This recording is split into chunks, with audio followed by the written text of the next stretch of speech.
So I was thinking today, what I really wanted well, I've been thinking all week in listening to your book, your audiobook, and thinking about what I really wanted to talk to you about. And what comes up the most really is America. America. Yeah, the United States of America, or let's say America as a concept, America as a country, the kind of the dystopian and the utopian qualities of America. I think you're uniquely qualified to talk about that because you spent so much time in sort of subculture America, or let's say alternative America. I don't know what exactly to call it. In search of, let's say, ecstasis, communitas. These are some of the words you use in your book a lot. Yeah, and and I don't usually, in my current public biography kind of stuff, it doesn't usually feature very strongly. But I mean, I was all but done on a dissertation in American history. So I'm actually trained academically as an American historian and cultural anthropologist. Interesting. So in addition, then, personally, we also went searching for the last best places in America and following that kind of Promethean thread of revival culture, and again, academically studying it from the 17th through the 20th centuries, experientially going and checking out all these seeming hotbeds and bubbling ups of that kind of culture coming out of the 50s and 60s.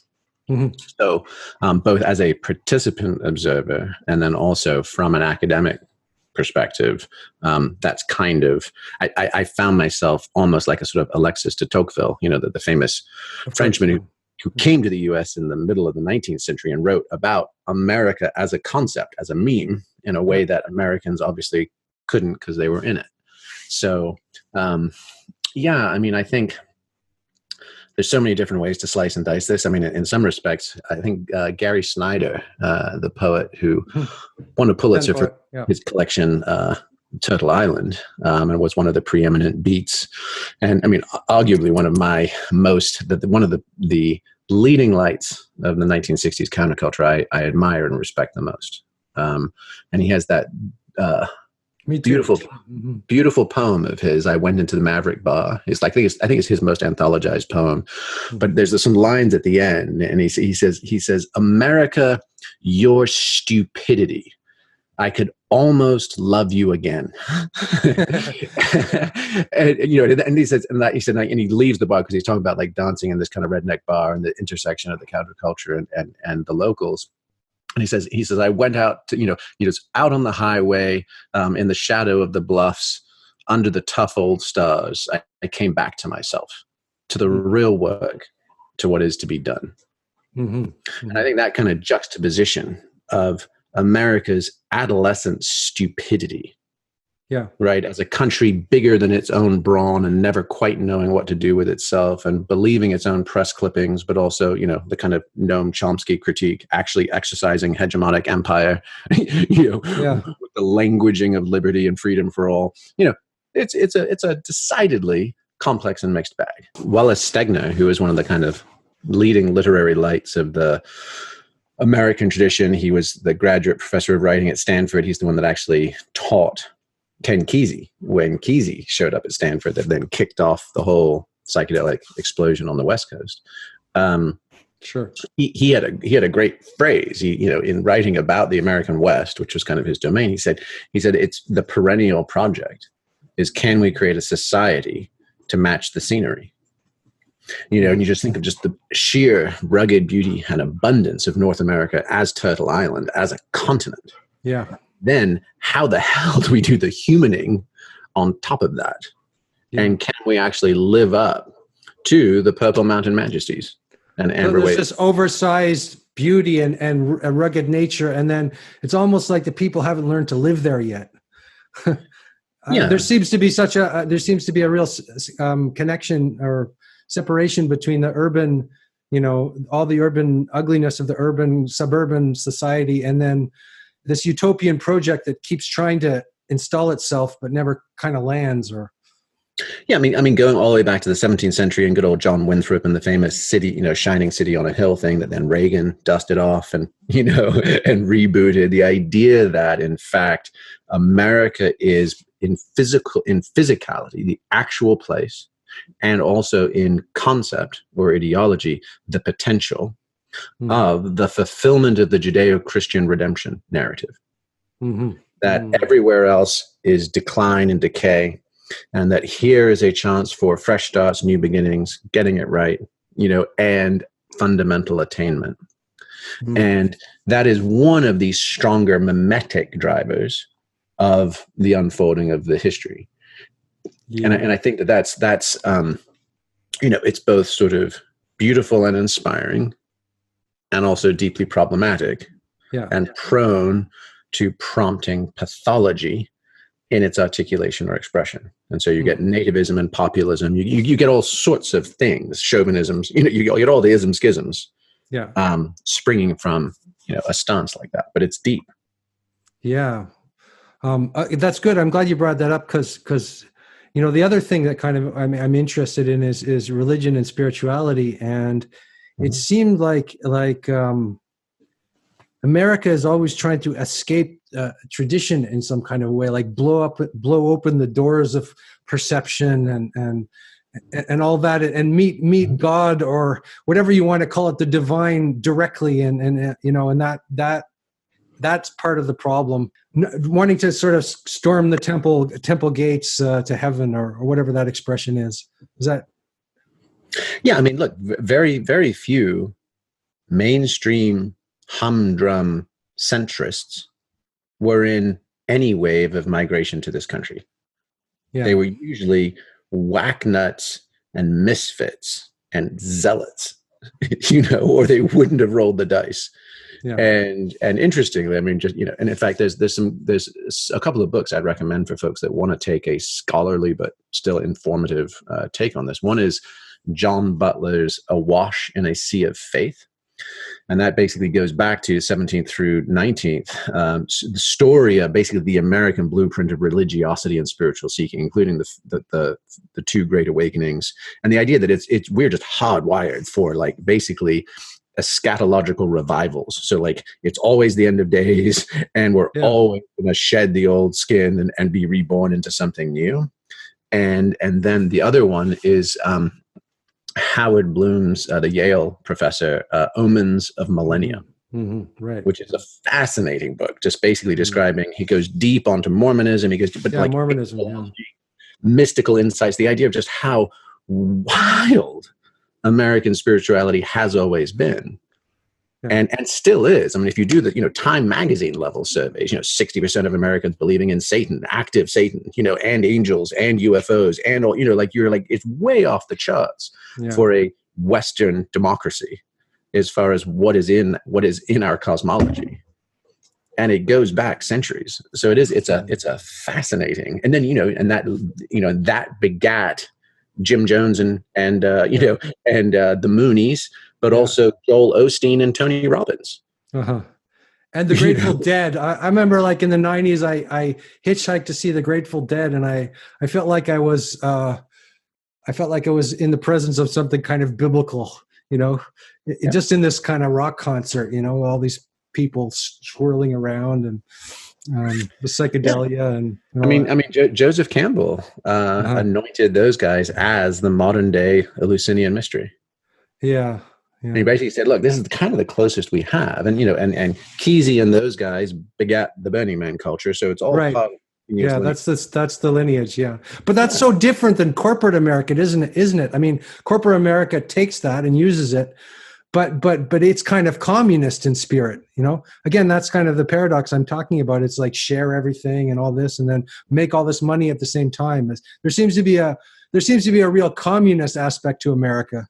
Or at least communalist. Communalism, yes. I'm saying communist, which probably makes you think of has certain connotations. It makes you think of Marxist-Leninist, but actual communalism or something seems to be a big aspect of America, which is again paradoxical to its intense individualism or.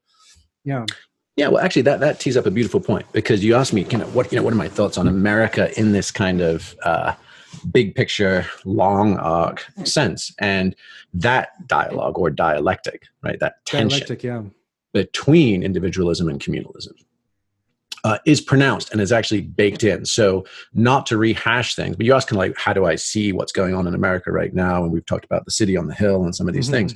I laid this out in some detail with the guys at Rebel Wisdom, and it's a video. If people want to check out War on Sense Making 3, I kind of tee up what I think is actually the biggest crisis we're in, at least culturally and ideologically, which is the challenge to the infinite game of the Enlightenment project. Basically, all men and women are created equal and entitled to the same and inalienable rights.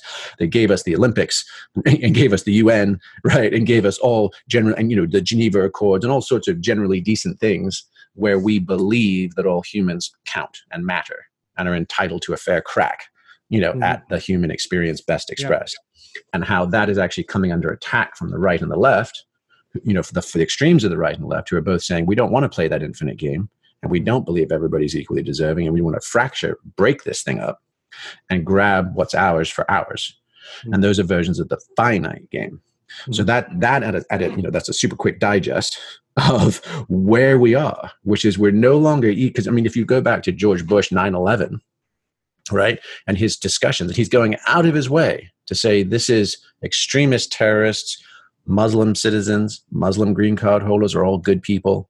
They're your neighbors, right? It seems positively quaint compared to our climate as of today, talking about Chinese viruses and foreign invaders and, build walls and this and that. So we've had a palpable sea change, even from conservative to nominal conservative points of view, let alone, party systems.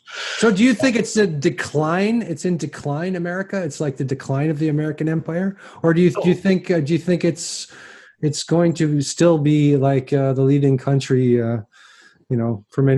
for years. Not a chance in hell is America going to maintain its unchallenged dominance post World War II. Oh, right, yeah. The collapse of the Soviet Union. That was a historical fluke. The Pax Americana. Well, I think I'm speaking more in terms of the American dream being something that people are sort of looking to, Nike running shoes and whatever is America, people are still trying to grab it and eat it up still. Is that going to continue or? Well, as a generator of cultural novelty, aka Hollywood and marketing, to what extent will the bloom fall off that rose, and or center of gravities just shift to elsewhere, especially in distributed media where you don't need tops-down centralized sources of fabrication, like a big studio complex or anything like that. Those are open questions, right? And even things like techno-utopians, like Singularity University, and like, hey, the future is coming and it's amazing, and whiz bang and flying jetpacks and 5G and AI and like even that kind of boosterism for a whiz bang future that's coming soon, kids. But buckle your seatbelts. Even that is feeling remarkably anachronistic. Well, I was thinking about your book actually, and I was wondering if your vision had gotten darker since you wrote that book, or because it seems to it has both those aspects. It has a utopian sort of aspect, and it has a big respect for all the let's say vanguard experimentalists of American culture, but it also shows the dangers and it shows a very dark side as well. Do you think it's getting, again, it's my same question. Is it getting darker? Is it getting more dangerous? Is it? Oh, for sure. Like in the sense that, Stealing Fire, the book you're referring to, was both my love letter to this sort of hidden mystic lineage. Yeah. That seemed to never just live in one culture or society indefinitely, but it would sort of pop up in one place in time, go underground, pop up in another. But if you kind of knew what you were looking for, you could sort of connect the dots from the Greeks and the rites of Eleusis, all the way to Grateful Dead and Burning Man, and everywhere in between, and throw in some Aleister Crowley and Gurdjieff and Osho, and you're like, oh, I see what's happening here. Like it's unstable, but volatile when you see it. So half of it was that, just connecting those dots that were really the result of my own, like, what is this thing? Curiosity. And the other half was trying to kind of breadcrumb to the future of what's the toolkit. So if you could read between the lines of, say, the second half of the book, it's saying, hey, it's ever been thus. There's always been this cat and mouse game between the priest and the Prometheans, no matter what, always been happening. Number two, this stuff always gets commodified or weaponized or hedonized. Hedonized being a made-up word, but just, we become victims of our own excess pleasure seeking. But the commodification and the weaponization are perennial threats. And the thesis of the book, the only shot we have this time, kids, is to open sourcing, right? These technologies ahead of any attempts to pervert or co-opt. And even in the featuring of the Burning Man as an event, as a cultural moment, I didn't say it's amazing and you get together and you heal and you all these things, right? What we said was, hey, look at Burners Without Borders. These guys did disaster relief response. They coordinated with DARPA. They went to Hurricane Katrina and volcanoes in South America. Hey, look at what they did in Afghanistan with open sourcing data. It was very, very specifically to this is future proofing. Okay. I guess that's my question then is do you still have that optimism about open sourcing, or does open sourcing also have a very dark side, dark possibility to it? It's like leaving people to their own, giving people the power has a certain kind of danger as well. I mean, you can criticize government and you can criticize corporations, and then the third element would be open source, would be self-organization, right? Yeah, I mean, it's also dangerous. I mean, no, isn't it? I think the realities are, and some smarter friends than I am have, given me the maxim. Anything that can be weaponized will be. Right. That's what Daniel Schmachtenberger is often saying. Everything can be weaponized. Anything that can be, but even more specifically, anything that can be will be. It's a little bit like, I don't know if there's some goofy law online of like anything you can think of, someone's made porn about it. There's a law, and it's not just a little bit more consequential. Yeah, well, that's porn. Porn is a bit, that's what you said that as a kind of a joke, but it's the pornification, isn't it, of things that are sacred or the mysteries. Sure. But that idea of what you're saying, which is, hey, does this mean that in fact we end up being responsible? Yes. Yeah.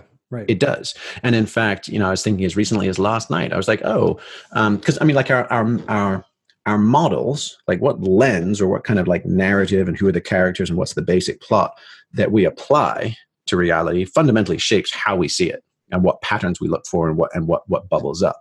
And typically in the psycho-spiritual domain, it's the religious format. There's a priest or a teacher or a guru. There's the word or the protocol. And then there's a sort of quest or an expectation or assumption of purity, awakening, enlightenment, attainment.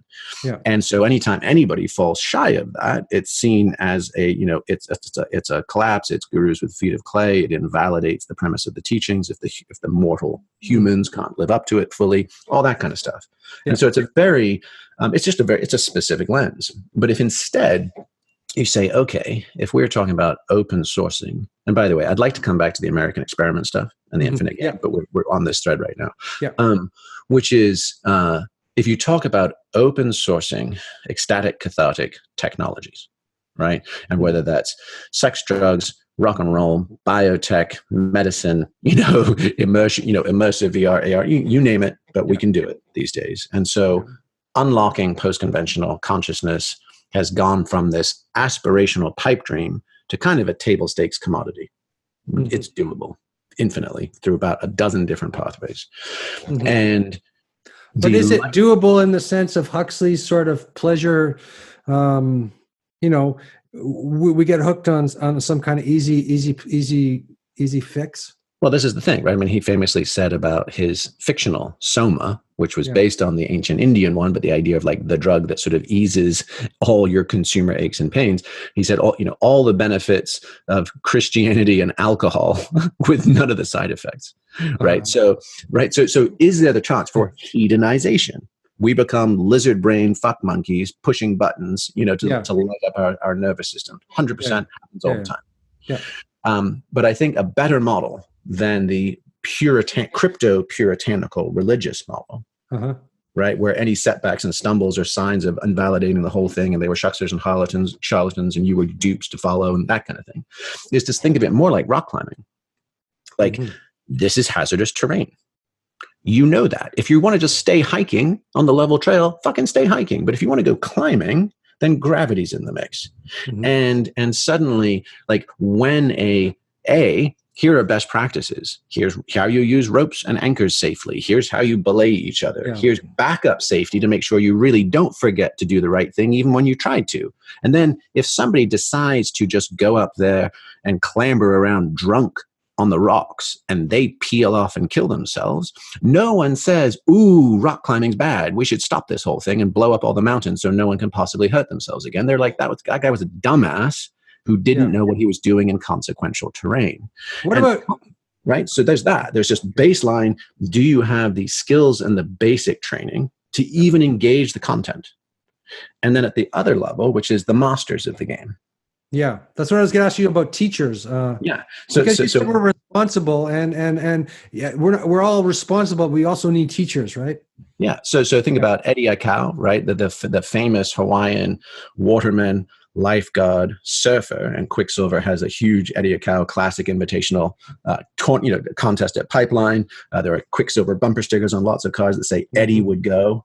Right. And because what he did, right, there was a huge storm. It was that Kon-Tiki, that raft that they actually built back in the 70s. It was on Nat Geo on the cover, right? That was Tor Heyerdahl, that Scandinavian who built the raft to try and recreate the Pacific Islanders navigating by stars and sailing to the Hawaiian Islands. It was a big deal back in the day. And they got up Schitt's Creek in the channel. I think it's between, what is it? It's the Molokai Channel. So gnarly ocean channel. And Eddie paddled out on his surfboard as a lifeguard to go find them, and he was never heard from again. And Alex Lowe, who was basically the Michael Jordan of alpine mountaineering, the year before we were in Tibet on Everest, the year after, got clipped on Shishapangma by an avalanche that cut loose 3,000 meters above him, and wiped out him and left his climbing partner Conrad Anker. When those things happen, you don't say, oh, they were fucking stupid, they were selfish, they were fakes, because they went down in the line of exploring high consequence terrain. It's a hat tip to a fallen warrior, saying he knew the odds, he was doing everything possible to mitigate the odds, and Kali bit him in the ass. Poor 40 on the curb, right? Yeah. So to me, these are high performance people who know what they're doing, and that's very much different than dosing a lot of people with acid at a Grateful Dead concert or whatever. I mean, where do we draw the line? I mean, where do we draw the line in this business? Well, which line? Which one? The line between, let's say, recreational psychedelics and at this point, I wouldn't take recreational psychedelics myself personally, but I would say that if there was some kind of journey, some kind of process, some kind of stages and that kind of thing, then it could be a legitimate practice. That's how I see it. Yeah, I mean, if you want to get that granular, my sense would be is that putting them back into cultural context is helpful. Recreational is arguably the least interesting domain or use category. I think therapeutic is potentially profound, and some form of initiatory or sacramental is, ineffable. And so, well, what does that look like in today in America, in modern world? Well, I mean, I think the most, if you really want to talk about scaling this, like, let's just be super disruptive for a moment. And now we're just playing the game of like culture architecture. And you're like, okay, we have large ass gatherings in mega churches all around the country with tons of like dudes wearing snazzy jeans and wearing earrings and goatees talking about Jesus, but still they're peddling, with smokes and light shows. And it really looks indistinguishable from an EDM or Tony Robbins concert or conference. Yeah. But they're pushing some old school doctrine. Yeah. It's still a sin to be a gay, and this and that and the other. They're porting in underneath all the snazzy rapping some really outdated doctrine. If we want to go head to head with that, right? You say that's the test case. How do you become the megachurch disruptor? Mhm. My sense is effectively, you do. I mean, this may get several steps ahead of your comfort zone, but I'll just lay it all out and we can riff on it. Which is, what would basically a psychedelic yogic flash mob? What would it look like? So imagine you have a website, you have a venue, right? And you've got the light and the sound. You've got kick-ass sound system, good visuals, good all that kind of stuff. And you say, hey, friend and family, at noon next Sunday, we're all going to meet at the Body Tribe Church, whatever the fuck. And it's on you to have secured. You need to have a relationship, like Dan Savage, the sex advice columnist, talks about the 3 G's for relationship. You need a partner who's good, giving, and game. Right? You need a physician that is curious, courageous, and connected, aka can write you prescriptions for the things you ask him for. Right? So then you basically say, go get yourself a prescription. Let's just say we're in a state with recreational or medicinal cannabis. So at a minimum, that's 35 states now. So let's just say that's the default norm. So you have access to cannabis. You have access to oxytocin, ketamine nasal spray. And you can also pre-purchase a sexual attunement device. There's one that won the Consumer Electronics Show just last month. That is a woman's device that's both G-spot and clitoral stimulator. And then there's like these Japanese eggs for guys, that they're like stimulators and a prostate stimulator. So you'd be like, hey, we're not doing anything creepy and no one's going to touch you. And there's no Thai massage happy endings. But on the other hand, if you want a truly profound, integrated trauma release and a nervous system defrag reset, John Lilly mapped it 50 years ago. The primate arousal system, sexual arousal system, maps 1-to-1 with our ecstatic circuitry because evolution's efficient. MAPS has done studies with MDMA and PTSD and found that people in the MDMA state while revisiting trauma have high vasopressin, high prolactin, high oxytocin. Closest profile is post-orgasm. So okay, that's interesting. Nicole Prousey, who's a PhD who came up through the Kinsey Institute, has been researching women's orgasm as a replacement for prescription pharmaceuticals. So you're like, okay, interesting. So working with evolutionary drivers that happen to include sexual arousal, which are generally super fucking problematic and virtually nobody gets right, right? Can you do this in a cool way? And I was just for the hell of it because we have a potential podcast with Goop coming up. So I'm like, oh my God, okay, I have to learn a little bit about this other than like the snide, thing is on Goop.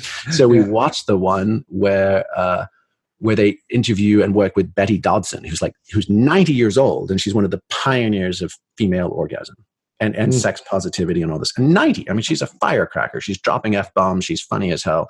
Unbelievably interesting, force of nature. But she pioneered what does she call it? The rock and roll mode of orgasm, right? So it's basically spinal undulations, pelvic stuff with breathing. And they took 500 anhedonic women, basically women who were unable to have cultivated orgasms of their own. 476 of the 500 were able to have an orgasm during this process. That's wonderful. Right? So now we've established the baselines and people don't freak out that I'm saying something ridiculous. Yeah. Well, let's be very happy for those women, 100%, right? And the idea that it is highly pro-social and highly pro-vital. Like you reset your vagal nerve, you decrease inflammation, you boost white blood cells and immune response, you shift and reset your default mode network and do a whole host of salubrious things for, basically it's a remammaling process for humans, right? So now you say, okay, so this is the flash mob. This is the psychedelic flash mob yoga jam, right? So you say at noon, right? Here's your punch list. You have sativa edibles or some other form of cannabis that you're allowed to have. You have your oxytocin, ketamine nasal spray, and potentially ketamine lozenges. You've adopted, and you've come locked and loaded with your sexual stimulation devices on board. And you're still clothed and everything else. Lay out your yoga mat. Now engage in this rock and roll breathwork process, right? As you are doing this. As we pump, essentially the equivalent of the Grateful Dead show, right? And everybody, and do your oxytocin, bonding, and ketamine. And now we're going to reverse engineer a religious experience or epiphanic experience. But up to now, through all of human history, people have always led with the story. They've led with the meaning making. But we're in a postmodern to metamodern space right now. Everybody's so you start with the ecstatic experience, and then you try to make meaning of it afterwards, rather than the other way around. Better. Yeah. So rather than starting with the narrative as a monolith, right? Moses came down from the mountaintop, and here, the Lord gave me 15, smash, 10 commandments, right? Instead of doing that, you work backwards from the experiential protocol. So do these things in this order, in this combination. If you don't like any of them, if any of them freak you out, just back that one out. You just have to do the other ones longer or more intensely to compensate. Do it. And then, literally, like, you could even have like a neon sign, like, believe what you want to believe. Just never lose the faith. So the idea is that, like, from the mimetic level, it's open source. We're not going to presume to tell you what is disclosed in your own interior lived experience. We will have a set of ethical guidelines. So you're talking like open source religion, kind of. Yes, open source. It could be whatever religion you like. It could go in any direction. You can skin it with whatever you want. You could see Jesus and then suddenly become some kind of Christian mystic, or you could have, Buddhistic experiences, become a Buddhist, or you could be, Zoroastrian, whatever. Or you could have a bunch of them all. You could be sort of a Hindu that has different gods, or Well, and also, I mean, to like not bury the lead. This isn't hypothetical. We've been doing this in communities of practice, and it works more radically than you can fucking imagine. Yeah. And you can create, highest level epiphanic breakthroughs with basic combinatory stacking of these protocols. So what it does is you end up with at least two things happening. I mean, really, it's that ecstasis, catharsis, communitas flywheel. So it delivers you, it sends you into a realm of, the simplest way to describe it is, Plato's realm of ideal forms. It's the sort of, the information. The archetypal world or something like that. Yeah. Liminal space, whatever you want to call it, but hyper cognition, pattern recognition, and inspiration. Like to a batshit crazy level that is so gobsmacking, it can also knock you out of it because it's so gobsmacking. You're like, I am in fact gobsmacked. So it's that ridiculous. And then it also allows the deep reboot of our nervous systems because we spend so much time in perpetual fight, flight, hyperactive executive function, default mode, hamster wheel, that just to go quiet and to go quiet in a clean reboot of our system, feeling love, basically feeling safety, security, belonging, pleasure, enoughness is profound. It's a gift. And then, whether it's the oxytocin or the interconnectivity or anything else, to realize that I'm not alone and that we're doing this together and that we're sharing this profound, beautiful thing together, leaves us rebonded as a couple, as a family, as a community, and allows us to get back up and go back outside where the wheels may be coming off and be a little bit more resourceful. Yeah. Sounds like what religion should be or something. Yeah. Or that's the sequel to Stealing Fire. I mean, I'm basically sharing the thesis of the book I'm writing right now, but it's because that after Stealing Fire. And it also sounds like a bunch of stages that people kind of go through. Like, I'm just thinking personally about, you kind of stumble onto mystical experiences and then later on you try to figure out what they mean, when you're younger. And we're terrible at that, right? Because very few of us we're terrible at that because there's no support system for it, particularly, except perhaps traditional religions, and they don't give you a support system for those kind of experiences. In fact, they tend to be afraid of them or. Yeah. I mean, and that, you asked what has shifted or changed since the writing of Stealing Fire. I mean, one of the things is to realize at that point, and obviously there's like a 2 to 3 year lag from the conception of a book to other people actually seeing it and reading it.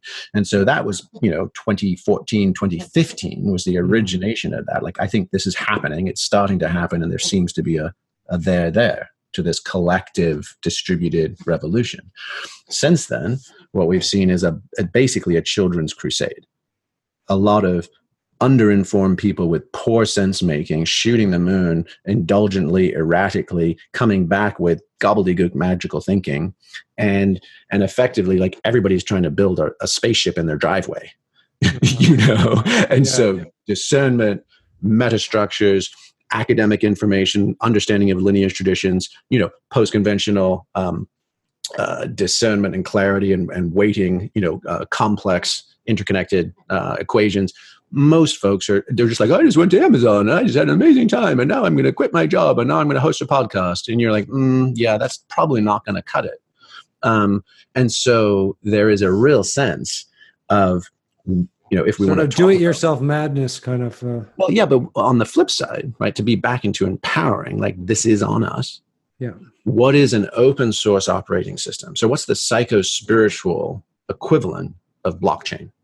Mm-hmm. Right. So we talk about that with economics and governance and organization, but what's the psycho-spiritual version of blockchain or Linux? Right. So it's an open source code. You can use it for free. You can modify it. You can mutate it, you know, and it will continue to grow if it's useful. And so we kind of realized that, you know, if you wanted to, like, if you did like a design thinking approach to rebooting meaning 2.0, like if meaning 1.0 was organized religion, and that's kind of been collapsing all over the place. And you could even say that the religion of neoliberal consumer free market capitalism is also collapsing, right? But nonetheless, the old gods are crumbling and creaking.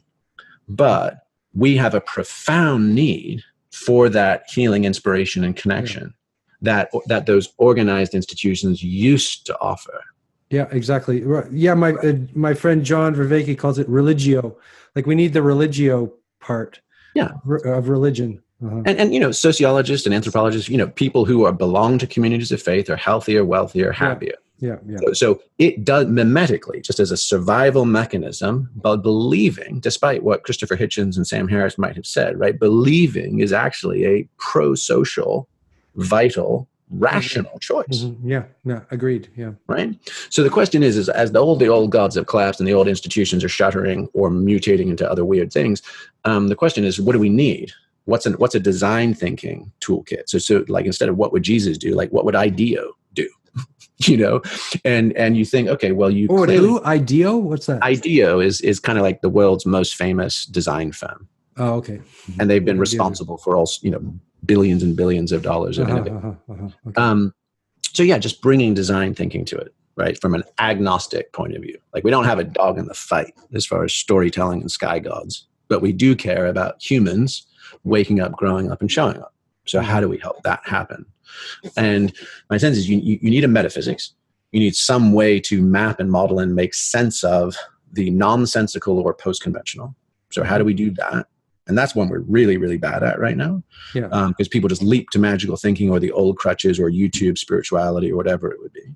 I think John Vervaeke is meaningfully far along on helping people map that in a good and rigorous way. Yeah. Right. So it's stuff like that. And, you know, we also have some shorthands and some kind of fun checklists, but you also need an ethics, because when you get rid of the morals, binary, literal, thou shalt and thou shalt nots, right? You need something to replace it. You can't just all become Ronin, you know, like samurais without a temple. Those are dangerous to cultivate that much power without deference to a code. So you need an ethics. You need sacraments. What are the actual... And not what do you need tradition? I mean, do we need tradition? I mean, in your last discussion in Rebel Wisdom, I felt like you were arguing for tradition a little bit. Like you said something like you said, you know, we have to bring back like cricket or something, or you know. Well, it was the idea it was riffing on this kind phrase. Of sportsmanship or respect for the past, or respect for tradition, or respect for the human story, or yeah. Well, I'll tell you what. Let me just finish sharing the tool. Excuse me. And then we can comment on what are some helpful ways that it might propagate. Great. So what sort of culture, architecture, judo of like, what's the easiest way to get that kind of momentum happening? So you need the metaphysics up top. How do we make sense of the ineffable? How do we F the ineffable, as Douglas Adams once said? We need the ethics to replace morals, because to say that I no longer... you know, agreed. William Blake said it, right? He said, one law for the lion and the ox is oppression. Yeah. So when you cast off your oxen yoke, and you're like, fuck the man, It doesn't mean that the lion just gets to eat all the babies, right? Not shallow morality, but true sort of reflected ethics. Yeah. Then you need sacraments, right? Which, as Michael Pollan recently said, he said, all we've got these days are placebo sacraments. They don't work. Graduations, confirmations, bar mitzvahs, marriages, very few of them reliably transform the people between one phase of their existence to another via contact with the numinous. They're almost always rote social productions, right? So what are sacraments that actually work? Mm-hmm. And then we need some relationship to deities, some relationship to basically archetypal forms.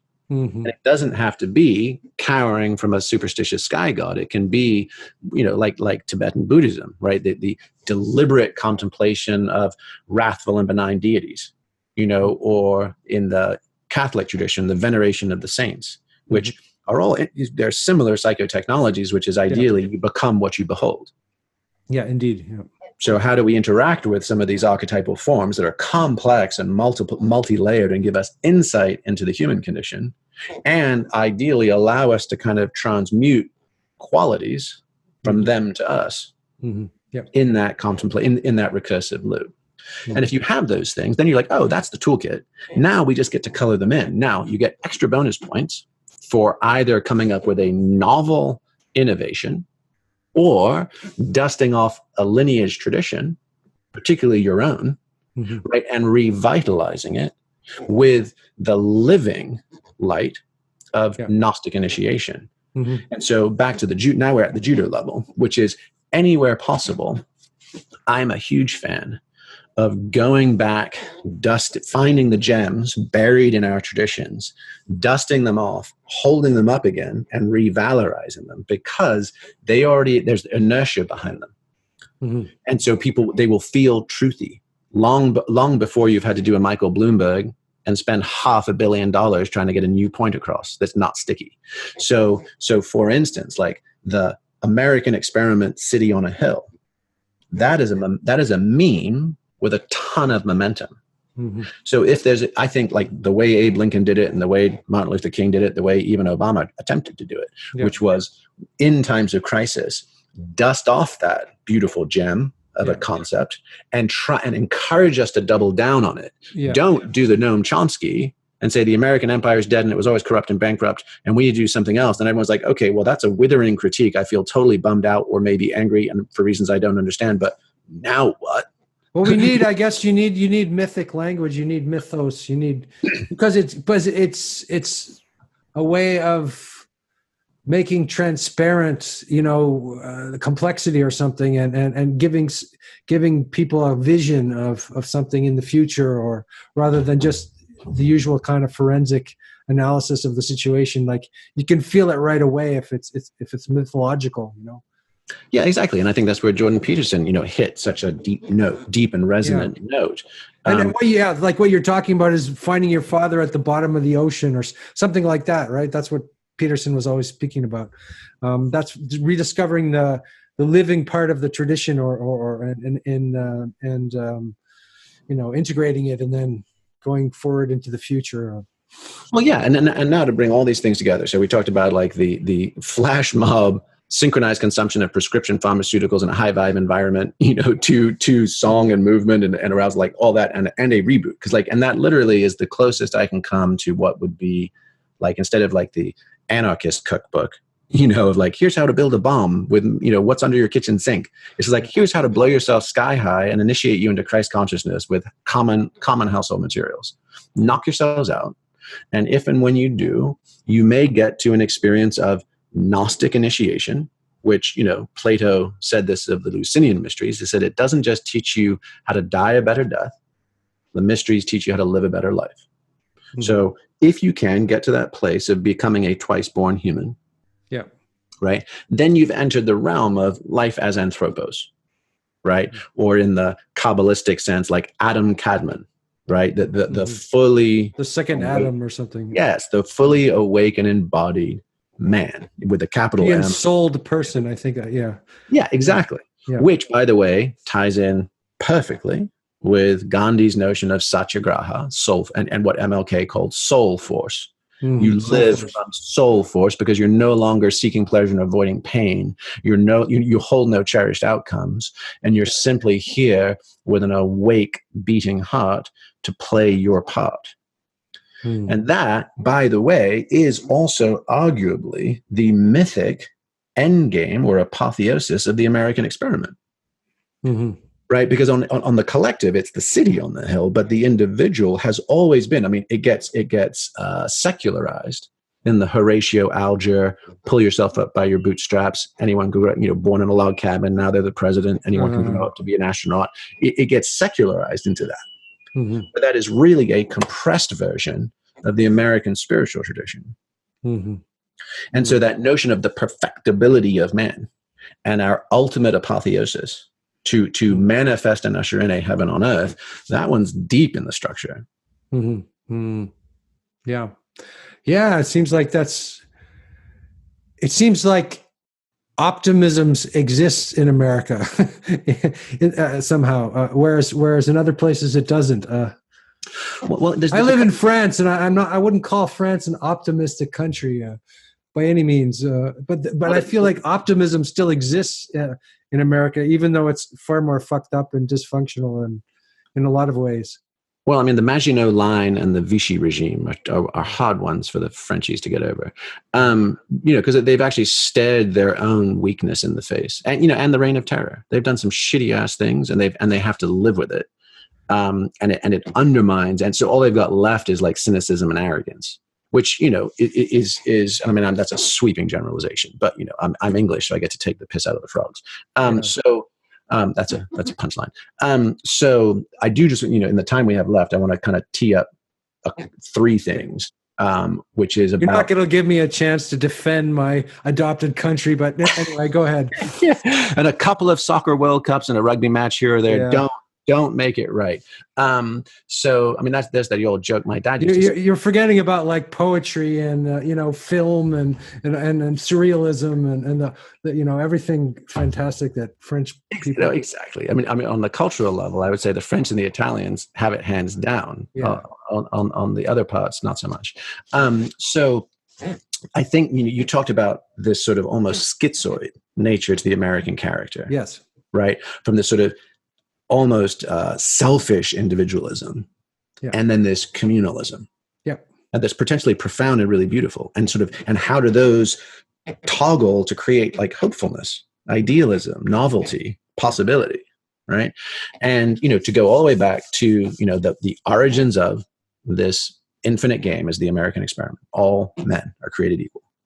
Which was a random statement and decidedly debatable, especially even within the experiment, with slavery and everything else, right? But nonetheless, they put their stake in the ground on that one. And, everybody's familiar now with Hamilton, Alexander Hamilton, because of the Broadway show, right? But what everybody may not know is that, basically the American tradition was schizoid at its formation between Thomas Jefferson and Alexander Hamilton. Who are we going to be as we try and conduct this infinite experiment? And Jefferson was very much saying, hey, look at Europe. They are corrupt and in decay. They're compromised by alliances and allegiances and markets. Our hope for preserving our virtue is to become self-sufficient yeoman farmers, right? Not big corporate agribusiness, not dirt scrabble subsistence farmers, but yeoman. Like we manage our stuff and we can look after ourselves. And that root lies virtue and sustainability. And Hamilton said, oh, no, that's hopelessly naive. The route forward is to jump into the mix, become a world player, leverage our advantages, right? And do all this stuff and get into markets, get into interaction, get into all these alliances. So no surprise, Hamilton won the day, right? Jefferson's ideal of the yeoman farmer has lived on in our mythology. It even lived on in Reagan's election, like the sagebrush rebellion of the Republican governors and that kind of stuff on public lands, which was a precursor to that Oregon stuff that happened a few years ago with the Bundys or whatever it was. Like that notion of and even the entire mythos of the American West, of the rugged gunslinger / homesteader, right, springs from that Jefferson yeoman ideal. So those were the ideals, and it was a dialectic, and we've gone back and forth, and different political parties have embodied different versions, and we're sort of in agonistic liberalism, never resolving it, but always duking it out around that idea. But in the last 30 years in particular, it feels like we've slipped into the upside down. So if you're familiar with the show, the Stranger Things. Yeah, the Upside Down, yeah. Parallel universes, right? So we slip into this weird upside down of the Hamilton. America's in the upside down right now. We are way the fuck in the upside down. Yeah. And what's interesting is you're like, now how's this happening? Because you see Hamiltonian globalism, market international globalism. Yeah. The upside down of that has been NAFTA and all, and offshoring and Chinese global integrated supply chains and the concentration of wealth in the 1%. And basically everyone after Bill Clinton who said, trust me, this is going to be good for us. And everyone said, okay. And America got fucked and Americans got fucked.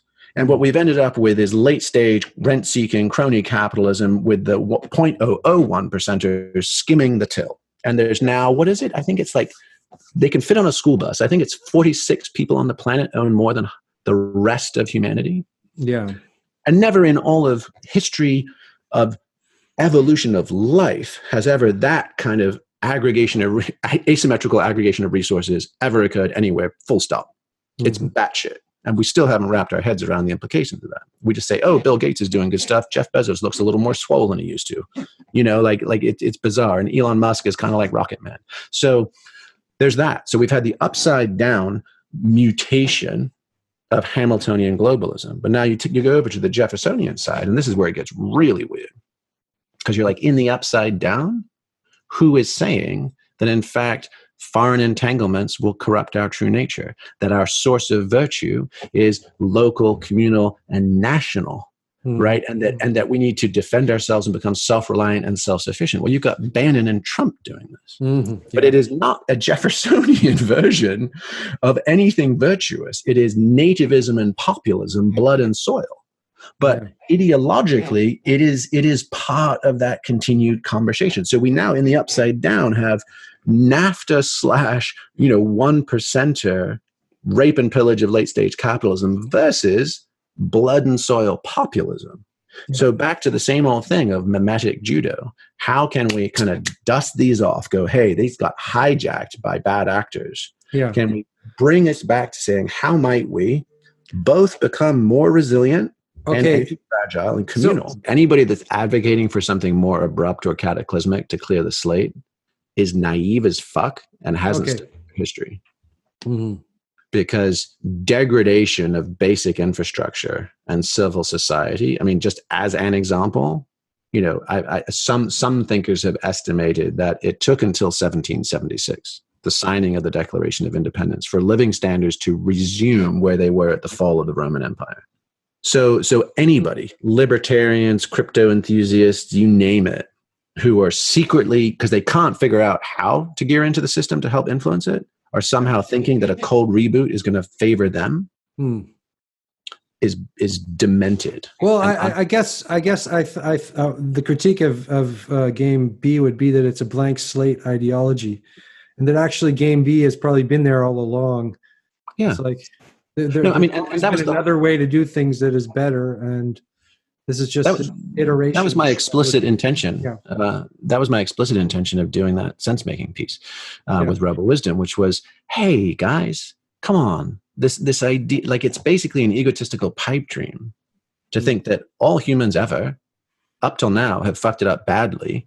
And we, lucky few, we band of brothers, are going to be the ones to sort it all out. I mean, A, presumptive, and B, missing the evolution of this conversation. And the answers are almost always in the text. They're almost always somewhere back here for us to rediscover, dust off, and shine a light on and say, hey, this stuff matters. And so Jeffersonianism, how do we, to your point about communalism, right? Yeah. How do we create reliant communities? We've done bond raisings. We've got volunteer fire departments. We've got community-supported agriculture. We've got, multi-generational family living situations and caring for our elders and looking after our kids. We've got, self-defense. We've got good things. Like, let's go back. I mean, the Swiss are really good at this, right? They've got underground bunkers that can store 20,000 people for 6 years. There's also with artesian wells and food storage. Like, Americans have become very fragmented, very dislocated from their roots, consumer zoo animals. And we need to get off that one and start really bonding together and reconnecting communities. So you can revalidate Jeffersonian yeoman farmer communalism. And at the same time, we can say, hey, this 1% late stage capitalism play sucked. We were sold a bill of goods, 100%. And nonetheless, we have an international responsibility to be participating in this conversation, to be supporting, humanitarian efforts, however you cut them, globally, so that the least of our global citizen brothers and sisters stand a chance, and that we can stop the worst excesses of tyranny, despotism, violence, and cruelty. And so, let's get out of the upside down and back to the upside right. And the final piece is just that idea, back to the psycho-spiritual component. Yep. And what are our scriptures, right? Because that's the final piece. If you go to metaphysics and ethics, sacraments, deity worship, we also need scriptures, which is essentially the mythopoetic, the story of how we begin to remember. We need that. Right. But are you saying that's already written, or yes? This is the beautiful thing. We have to write it, or rewrite it, or reinterpret it, or. This is what's so amazing, and the Grateful Dead is a good example of it, right? Which is, if you think about this crazy polyglot American experiment over 5 centuries, who came here, willingly and unwillingly? It was all people attempting to take surviving into thriving. Yeah. Right. And so there was all sorts of hope. There was all sorts of suffering. And whether this is West African to Caribbean slaves, whether this is religious zealots and refugees from England and Europe, whether this is Chinese coming in, Russians coming in, Spanish and Mexicans coming up, right, piling in and smashing and crashing. But there is so much hope and inspiration. There is so much suffering and heartbreak. There is so much resiliency and testimony to the human spirit. So you go back to slave spirituals, right? Go, see it in Louis Armstrong, see it in Beyonce and Lady Gaga, see it in Dolly Parton at the Old Opry, right? See it in the band, a bunch of Canadians, but singing Americana better than anybody ever did. See it in Grateful Dead, dusting off Woody Guthrie and Pete Seeger tunes. Right, from the folk music and the protest moves, like going down. That's tradition. That's the tradition. Yeah, it's the Arcana Americana, folk tradition, or the people tradition. But even bigger, it's the Arcana Americana. It is the secret scripture embedded in the American gospel, blues, soul, jazz, country, folk. Well, I believe in that. I'm a believer. Because I'm a musician, and I know that when you play a guitar and you find these things, like you find these little treasures, and they don't come from your individual consciousness. They're passed on through other songs and other artists. It's a transmission, and a lineage and a transmission, right?